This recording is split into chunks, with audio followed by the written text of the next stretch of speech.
This is my intro for myself. Okay. It's just a small.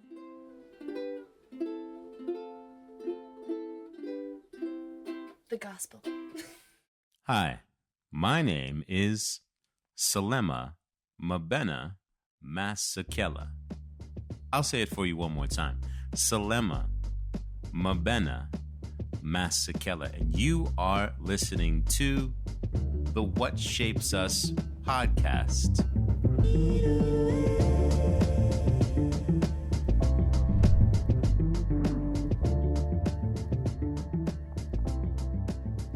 Hello, friends, and welcome to another episode of the What Shapes Us podcast. I am your host, Selema Masekela, and if you're new here, this podcast is about the incidents and accidents that shape us into being.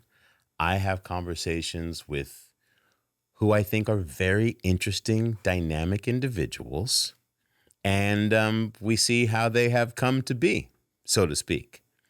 Today, we have a young woman hailing from the town of Encinitas, California, which makes me very happy because I too once lived in the town of Encinitas, California, in the north of San Diego. But that's where our commonalities start. Well, actually, that's not where our commonalities stop. This young woman is a surfer. I too am a surfer. But then that's where our commonalities stop, because she is not a one-time, but a two-time Olympian, as in the Olympics, both in Japan and Paris, as a representative of Team USA skating park. She got sixth both times. She is one of the most interesting and dynamic women on the planet in women's skateboarding. She is a musician. She is, as Tony Hawk puts it, one of the most eclectic human beings he has ever met. Please help me welcome the one and only Bryce Wettstein to the What Shapes Us podcast. How many times did you practice that? I didn't. Oh my god, that was so amazing. Oh my gosh, now I see why you want to see everyone's reactions. They're just like over here like bawling. I don't know. Thank you very much for having me. You're welcome. When you hear me say all those things about you, that you actually have lived, what goes through your mind? I'm just imagining like myself traveling to different countries and like imagining each step, but I'm kind of like aging a little like each time, and like your hair is just blowing in the wind, and like that's what I'm imagining as you're saying that, like my like evolution of me, but it's almost like, how have I never seen that before? Oh, because it's me. So people tell me, I'm like, oh, is that true? Like, thank you for like that was a amazing description. Oh my gosh, That description that you just gave was actually an amazing description. You traveling through the world from continent to continent, and then realizing like, wait, this is me. Especially because as a young person growing up, I think you started skating the YMCA in Encinitas at 5 years of age. Yeah. To where you are now at 21. Yeah. It's a pretty amazing journey. How did the gospel of skateboarding come into your life, Bryce? Okay, this is my intro for myself. Okay. It's just a small.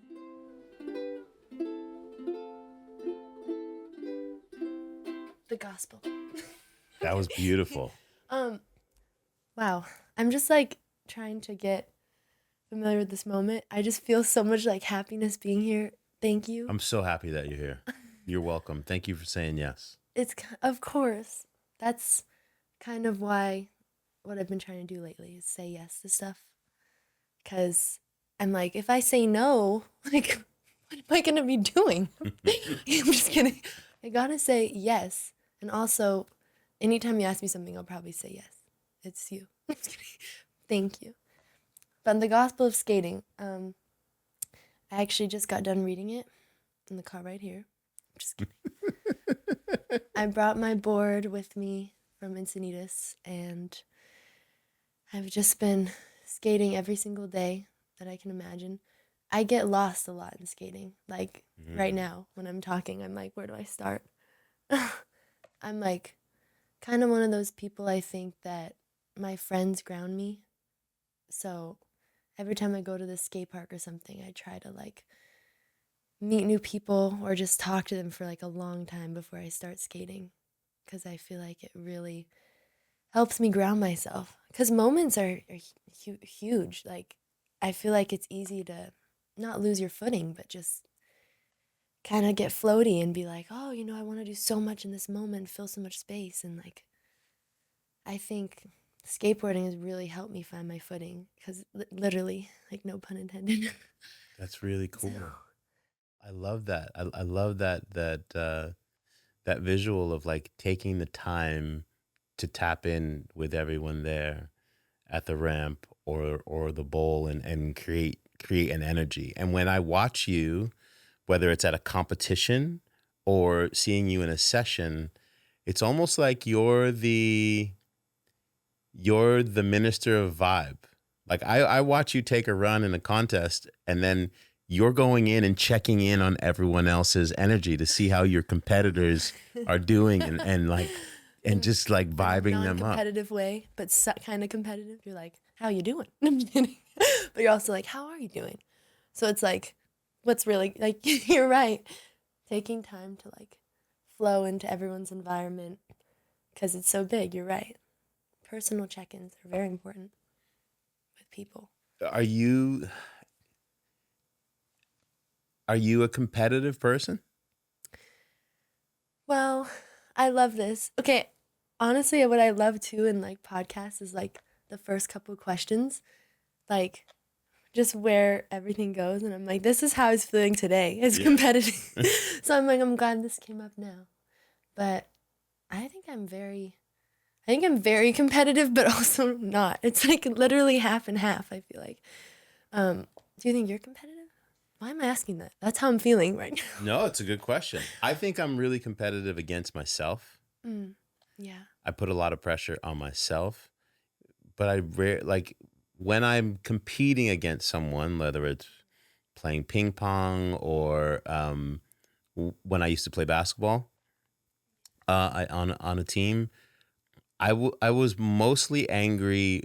I never got really angry at other people, more at myself. Like, if I didn't execute something or a bad pass, I put a lot of pressure on myself. I wanted to win, but I never thought of myself.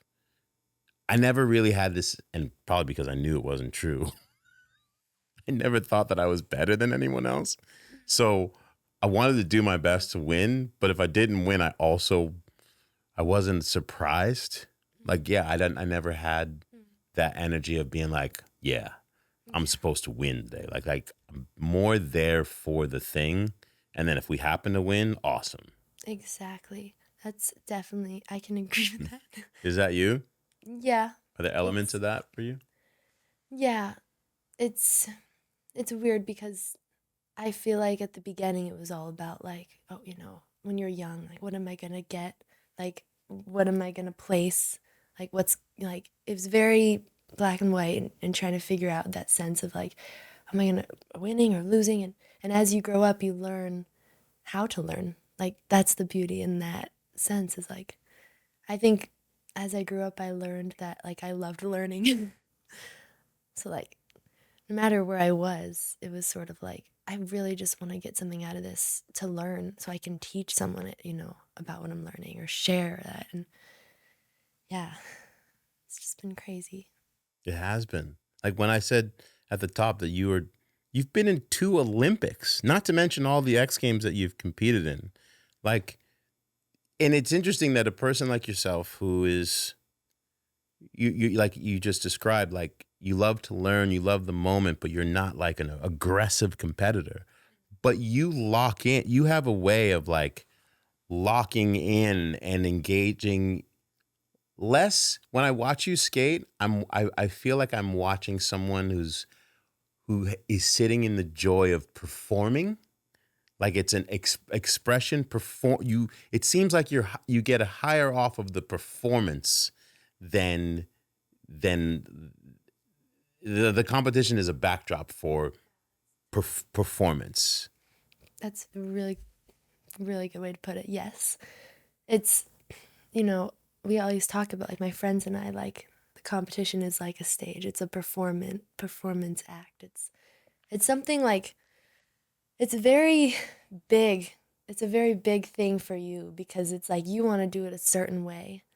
You don't want it to just be like, something you're following or something you're getting out of the way. You want to enjoy every moment of it. And it's like, I want to be able to, like, not just make myself happy, but like make others happy and make me happy. That kind of thing. And I heard this quote. It's like, people don't win. No, people, I always do it backwards. It's people aren't happy because they win because they're happy. I worked really hard to remember that right now. Do you get it, kind of? Yeah, absolutely.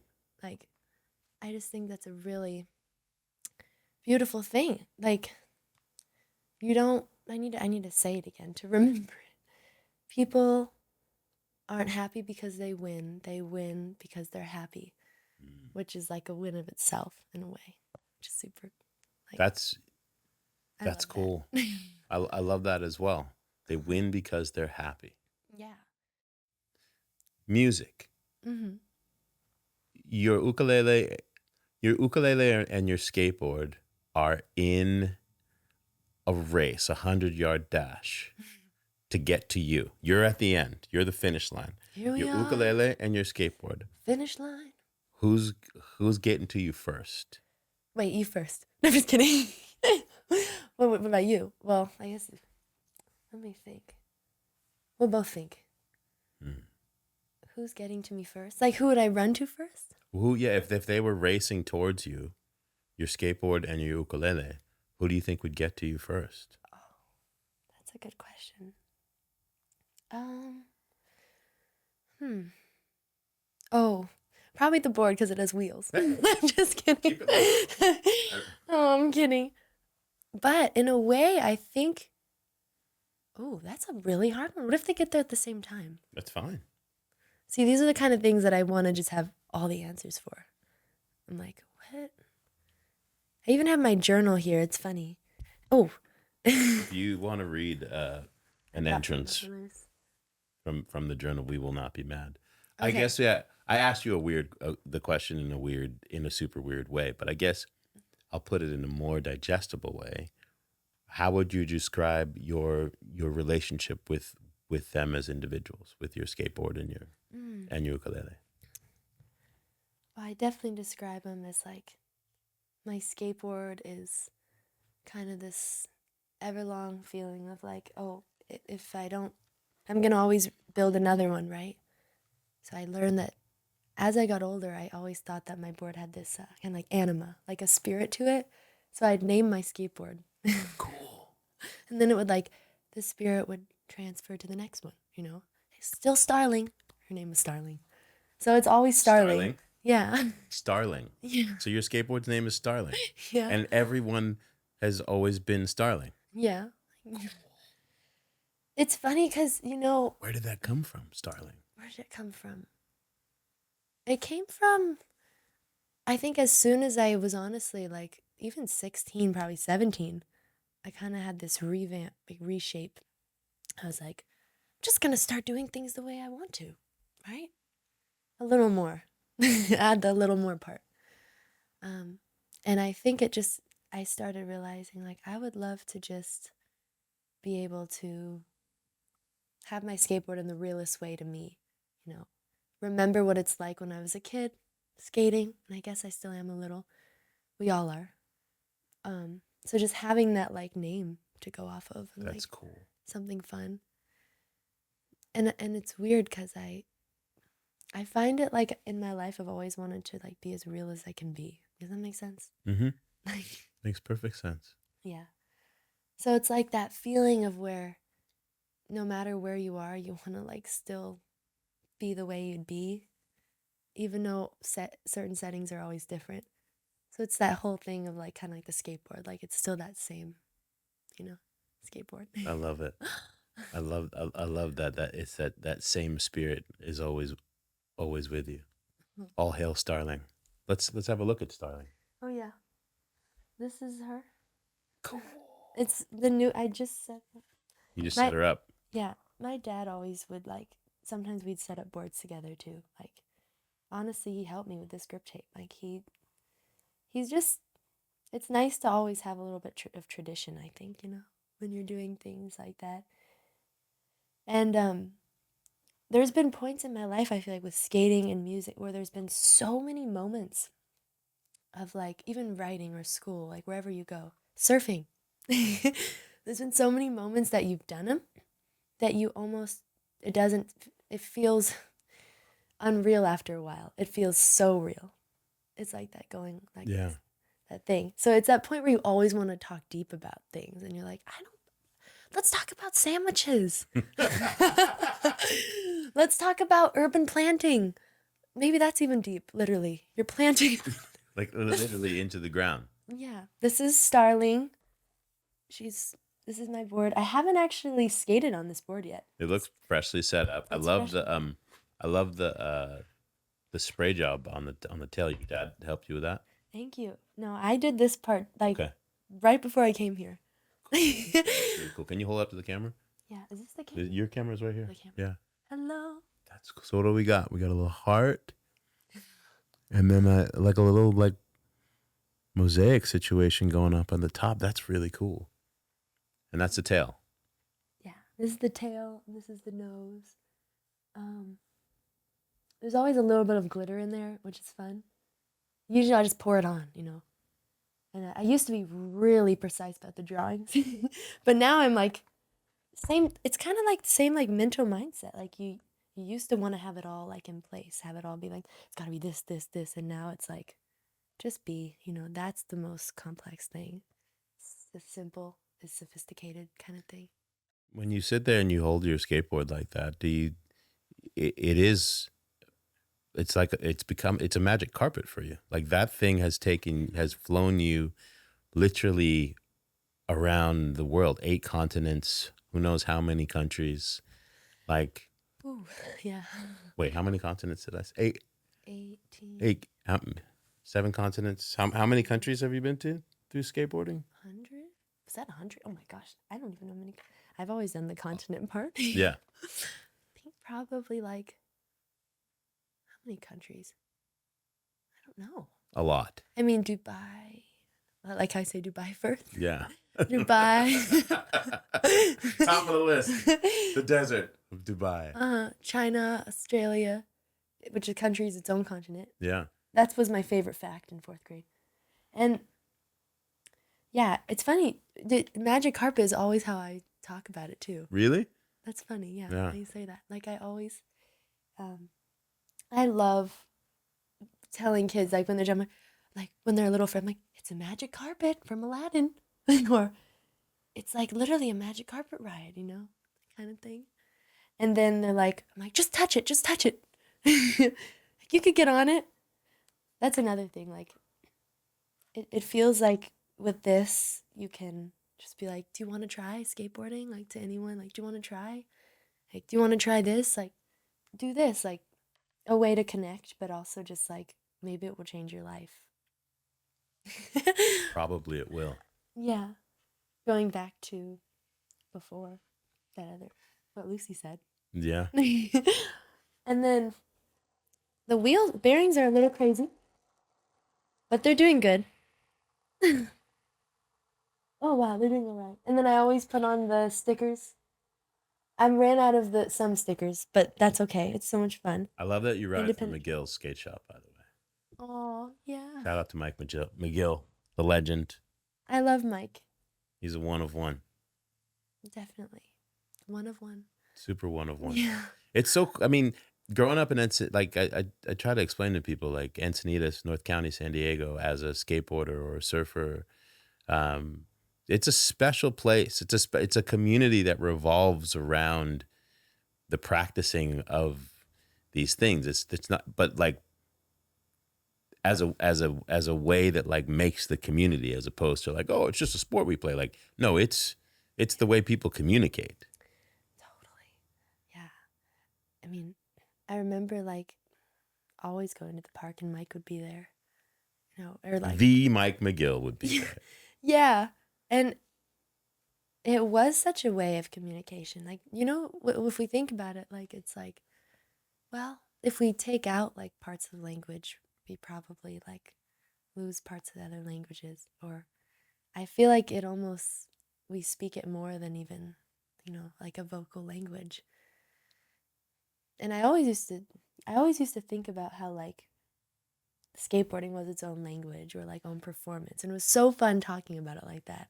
Or saying like, it makes you feel free when you're younger. The winds in my hair, it makes you feel so free.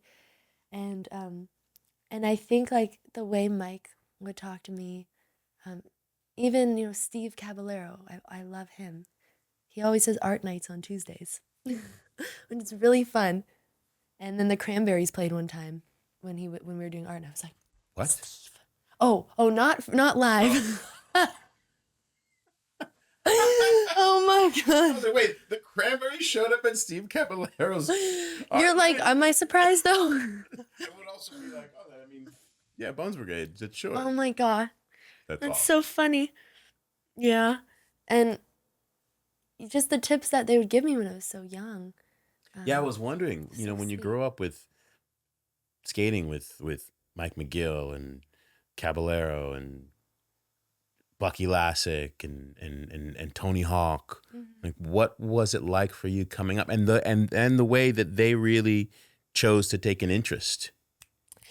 It was, it was kind of unreal at the time, like, but it's more unreal thinking about it now. I think when I was younger, I was like, oh, Mariah Kay, Bucky, hey guys, like, hey guys, this is our like daily practice, having fun, like any other day, like going to school, going to church, going anywhere. It felt like, oh, we're all just here having a great time, learning inverts. People,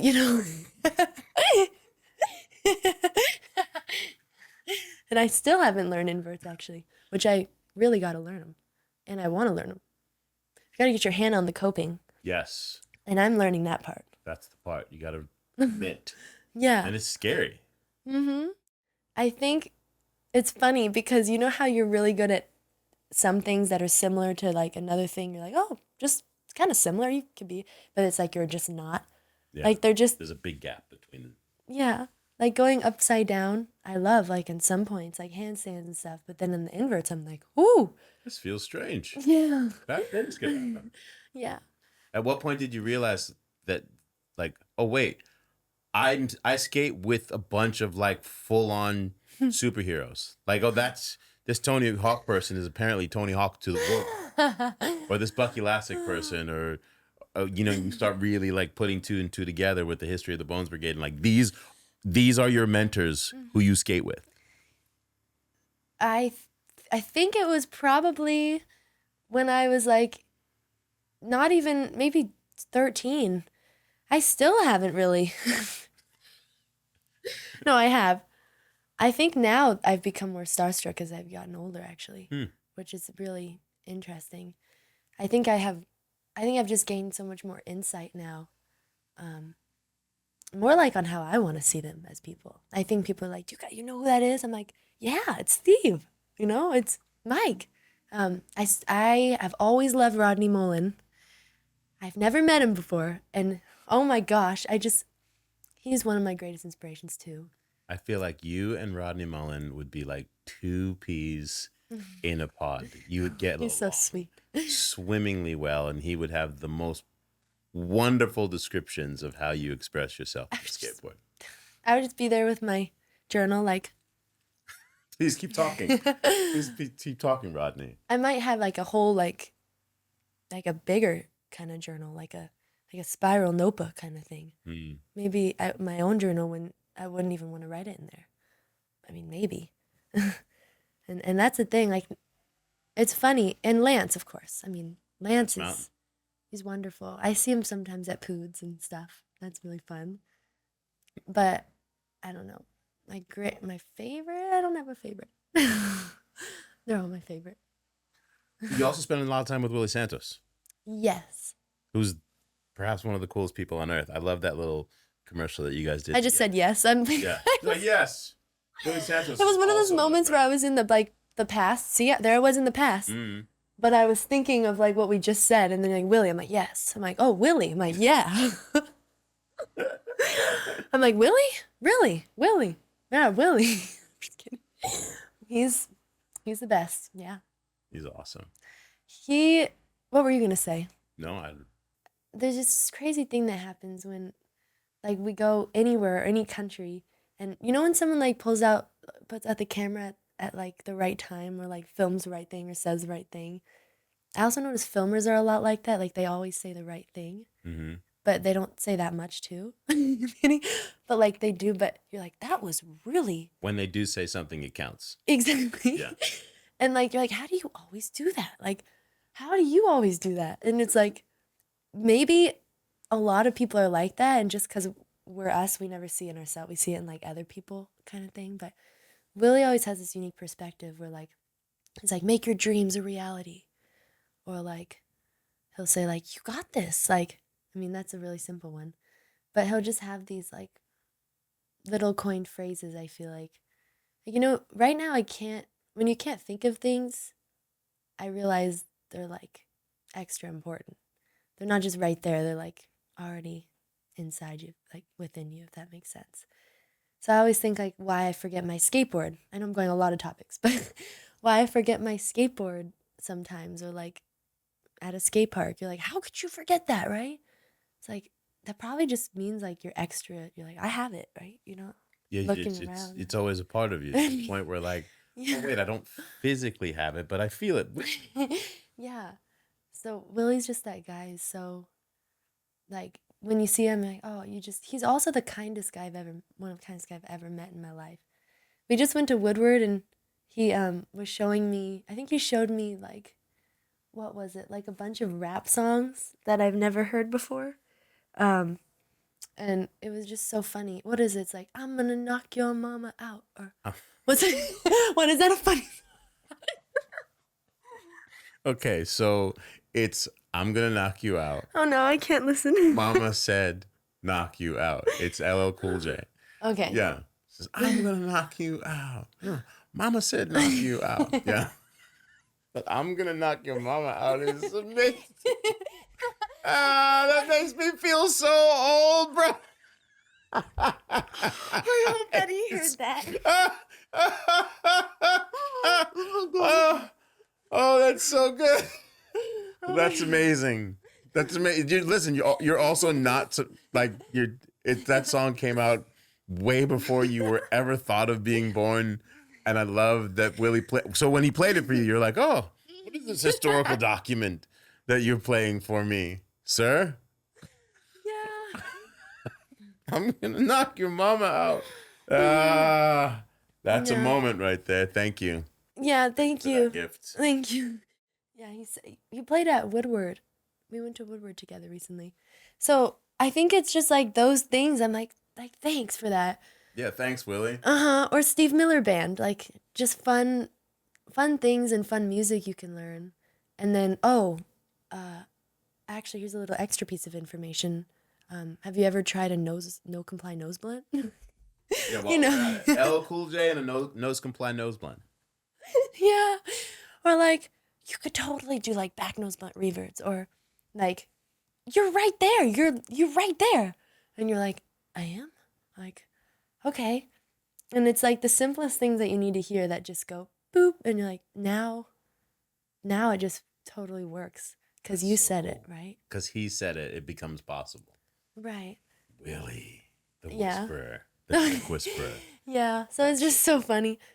And I think there's a lot of people that you're close to in your life where their voice has like a little extra megaphone, or like a little like brightness or shine where you're like, wait, like the way like you said that. So They help shape you. yeah, exactly. Like when your mom tells you something, you're like, that just sticks with you, sort of thing. That's so cool. Yeah, the sticker. How did music find its way to become such an active part of you, like, and not something just casual? Because skateboarding obviously is your main thing, but I feel like your name is just as synonymous now with your music as it is with your skateboarding. Thank you. Wow. Um, I feel like my music was sort of this whole kind of like almost self-taught thing. And it was weird because it was sort of like my dad who brought me into skateboarding and my mom and a lot of people. And then I think of music and it was sort of like right there. Like just a little something that stood out, you know, like a little something left over. Not too much of like a big like it was more of just such a high vibration kind of thing that it kind of just like slowly gravitated towards you. And at first, like anything, you pick it up and you're passionate about it. And you're like, I'm going to play the notes and just get to know this instrument, right? You know, 4 chords on the ukulele can mean a lot. And then all of a sudden, as you get older and you start singing, you realize it's not just something you do, but it's something you are. And that's what's pretty extraordinary is like as I've grown with music, it's not only helped me grow, but I feel like it's sort of taught me how to grow in a way. So you end up growing musically instead of just like growing in music, I guess, sort of thing. So like I feel like music is just, it's always been that sort of like unexplainable thing, just like skateboarding, like things you love. You can't always just say what it is. You're like, well, it's actually, it's not just ABC, you know, it's all of this. It covers a lot of ground. But I think for me, and I think for a lot of people, you too, like it's hard to speak about music because it speaks so much for itself. It's such a well spoken thing. And I realize you don't need a lot of words sometimes. And I especially realized that the other day. Willie and I went to the Rady Children's like marathon festival. All these kids were running around with numbers on, and they were in treatment and they were running, taking laps, and we got to run with them or skate with them. And there was all this music playing, like True Colors by Cyndi Lauper. We were all singing. And before I went there, I remember my mom told me, like, you probably don't need like all this poetry. Like, you could give stuff to them, but it's maybe just a picture, like so much more than words. And that really inspired me because I was like, wow, it totally was more than words, like that experience that we got to have because you can feel it. And that is what drew me to music so much, you know? It's like that deeper connection that you don't really got to say is deeper. It's just like a connection. And that's why I think music and skateboarding like are so similar because they both kind of like have that feeling of like you love it so much you can change the subject and talk about something totally different, but somehow still talk about it at the same time. I don't know. It always leaves me speechless when I talk about like singing because I feel like I could go a while without doing it too and like still feel like it's right there when you need it. Right? Yeah, I get that. Yeah. I get that. I you know, like what's also been crazy too is like learning how to flow. Cause you know when things can feel so natural, it almost feels unnatural. Like shouldn't something be like? So I think when you're singing and you're like looking people right in the eyes, sometimes you're just singing to them, or like after you get done skating or run and you're like, just can talk to someone so much easier. You're just like so grounded, and that's what's so much fun about like that. Let me think. I did write one called Extraordinary, but probably need capo. I would like to do A Memory Will Do. That'd be fun. A memory will do.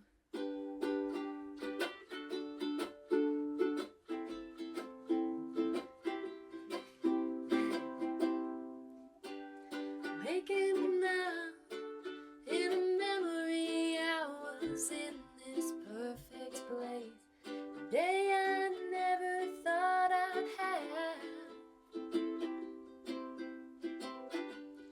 Perfect sky to compensate for the things I can't replace. The day I knew I couldn't describe. Just missing the moment.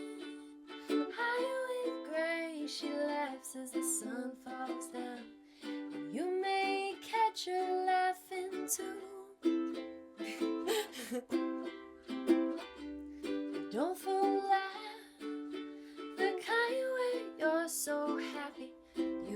real sad, but you know you'll see her soon. But butterfly, tell the world to breathe through the air she flies, the air we say we need, and I'd do anything to get up and go where you do, but I'll see you again. A memory will do.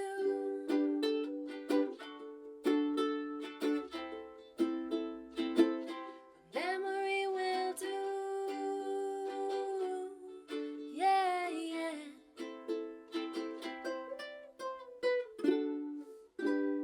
Jeez. Oh my gosh. Thank you. Oh, Bravo. thank you. That is beautiful. You have a voice, Bryce. I mean, you knew that when you woke up this morning, but no, you have a really powerful, distinct expression in your singing voice and style. Thank You you. write cool songs. Thank you. It's like, well, it's funny. It's like kind of, that song is like a lot about, I think, a memory. I wrote it in Rome with my mom. So that's what makes it special. We saw like this yellow cabbage butterfly. Sometimes I feel so descriptive and poetic, and other times you gotta just be like, I'm feeling kind of punk, you know? Like, it's like, there's so many versions of yourself. So I feel like with this one, it was like kind of the cabbage yellow butterfly feeling, a little bit off in the ether. My mom and I were like on the beach and I played it with her. And I remember I would always see that same butterfly everywhere I was on that trip in Rome. And I was like, well, I like that. So I wrote the chorus there. And then I went back home. And then at the airport, I was sitting down and the sky was really gray. It looked like it was about to rain. And it kind of like reminded me of like, oh, I'm back and I miss Rome in that way. So I'm like, all the while I see the Fallbrook blue sky starts to darken on me. And there I was looking for rain. When there'll be the things you wait in line just to meet, and then you wonder if you'll see them again. Because, you know, you wait all this time in life sometimes to meet one thing or do that one thing.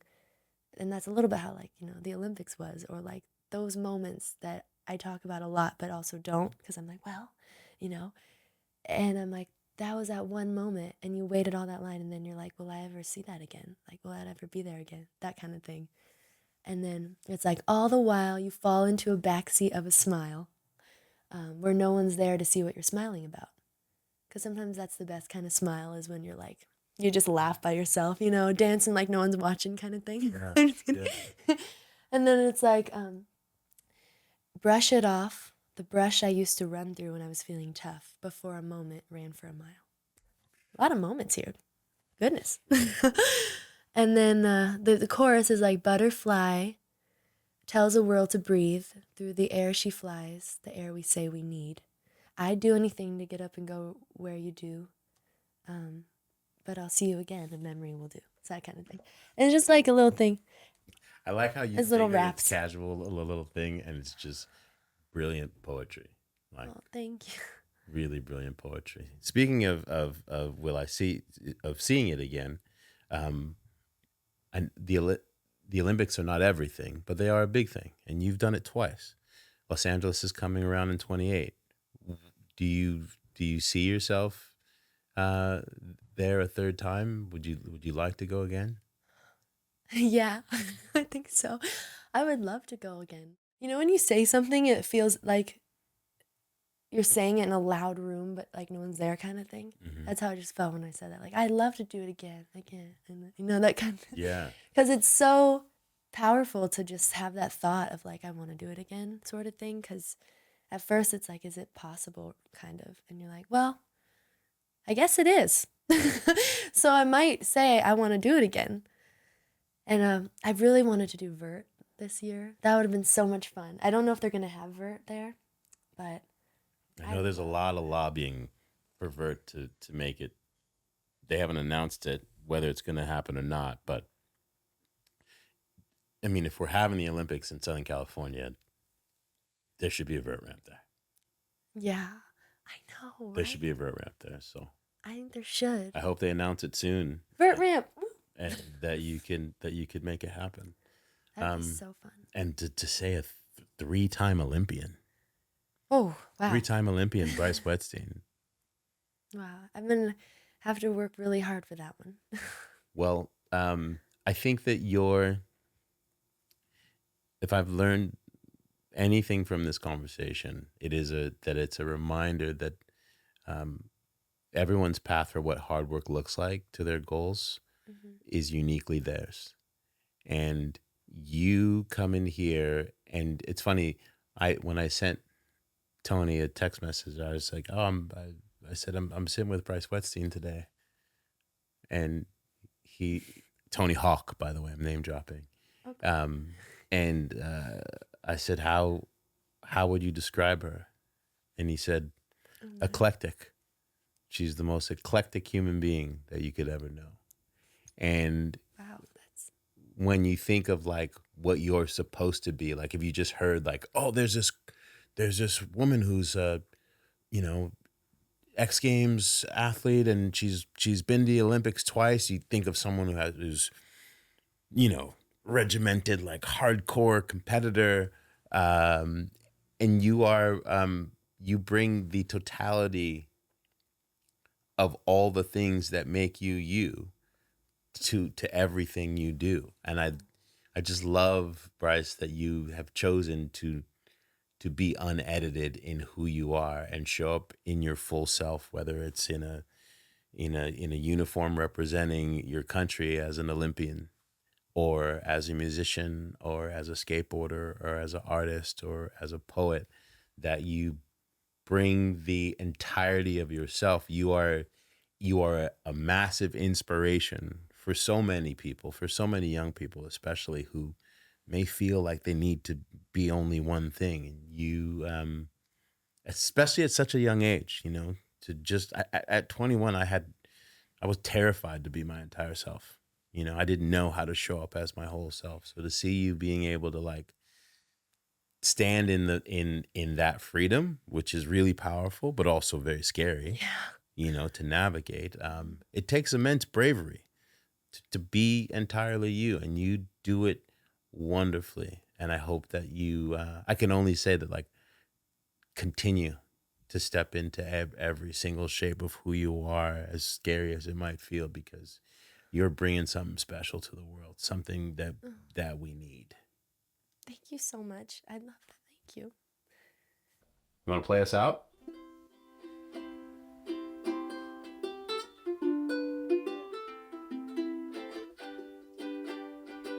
I hope you have a special time reflecting on the things you'll find. It's only a matter of time before you hit the right note. Selema's podcast, it's a magic copyright, and I hope to see you next time. But I can't say enough. Thank you so much. I'll say it again. And even in the light, there's heavy parts there too. It's been such a nice time with you. Oh my God. That's so fun. Wow.